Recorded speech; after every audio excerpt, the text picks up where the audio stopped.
дорогие шестиклассники! Мы працягваем гаворку про лічэбнікі. І сёння пазнаёмімся з дробавымі лічэбнікамі.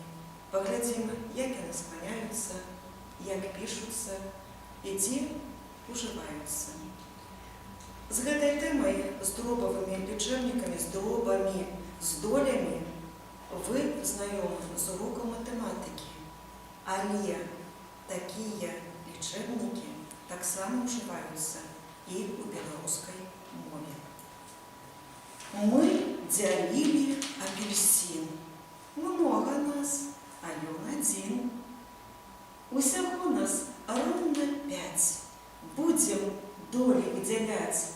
Адну долю вожыку, кураняці долечку, барсучку і кацяняці, а таксама птушаняці. Выдзяляем мы па долі, іх патрэбу задаволім. Мы бачым, што ў нас 5 звяроў і 1 апельсін. Дзелючы яго на долі, кожны са звяроў атрымоўвае 1/5 апельсіна.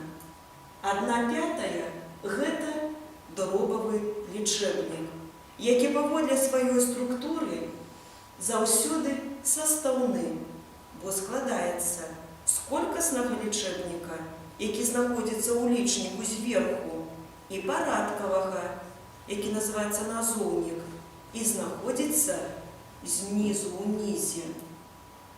Асаблівасцю дробавых лічэбнікаў з'яўляецца тое, што яны могуць спалучацца з рэчыўнымі назоўнікамі. 1/3 яблыка, 2/7 цукру, 3/4 хлеба. Акрамя гэтага, мы іх можам ужываць з некаторымі зборнымі назоўнікамі. 6/7 насельніцтва, 1/5 галля, 1,1 гаю. Калі ў лічніку ужываюцца словы 2, 3, 4, то ў назоўніку лічэбнік мае форму назоўнага склону множнага ліку. І мы кажам 2/3, 3/5, 4/9. Ва ўсіх астатніх выпадках у назоўніку ужываецца лічэбнік роднага склону множнага ліку. 6/7, 11/13. Але ёсць заўвага. Паглядзіце, калі ласка.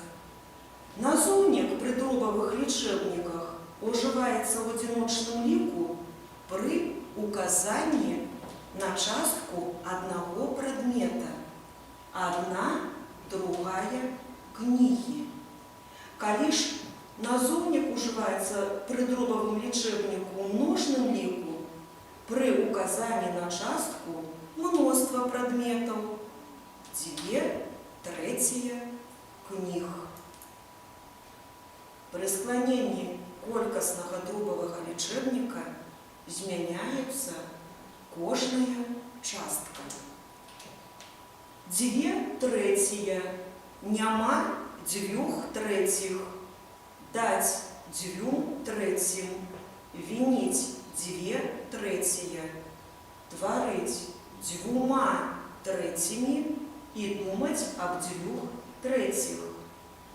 5/6, няма 5/6, даць 5/6, вініць 5/6, тварыць 5/6 і думаць аб 5/6. Я думаю, вы заўважылі, што ў творным склоне у лічэбніку 5 мы пішам 2 літары С. Лічэбнік 5 падаўжаецца так, як і назоўнікі 3-го скланення.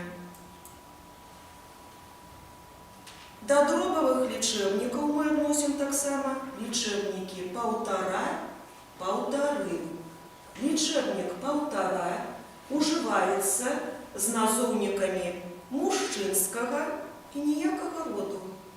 А лічэбнік 1,5 мы будзем ужываць з назоўнікамі жаночага роду. Пры скланенні такіх лічэбнікаў таксама ёсць асаблівасць. У назоўным, родным, вінавальным склонах ужываюцца пры лічэбніку 1,5 назоўнікі адзіночнага ліку. Няма 1,5 гарбуза, 1,5 грушы. Калі ж давальна ўжываем творныя і месныя склоны, то назоўнікі ставім пры гэтых лічэбніках у множным ліку. Даць 1,5 гарбузам, 1,5 грушам. Таксама ужываецца і лічэбнік 1,5. Ён мае форму, толькі таксама адну форму. 1,5 рублёў, 1,5 рублямі і гэтак далей. Я думаю, мои дорогие шестиклассники, что тему вы зразумелі і будете ведаць, што дробавыя лічэбнікі мы можам ужываць таксама у беларускай мове. А замацаваць свае веды я прапаноўваю вам, выканаўшы домашняе заданне па параграфу 48, практыкаванне 318-323. Дякую за увагу.